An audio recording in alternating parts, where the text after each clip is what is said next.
They said the earth was dead, but sometimes what dies only sleeps.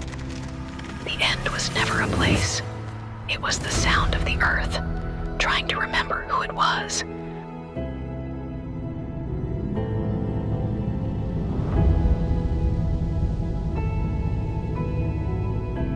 Beneath the dust, something still breathed, and when silence became complete, I heard it. The heart of the planet never stopped beating.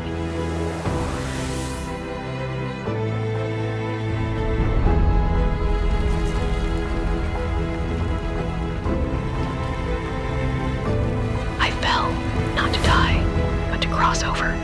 Each layer, an ancient sigh, an echo of what we forgot to be.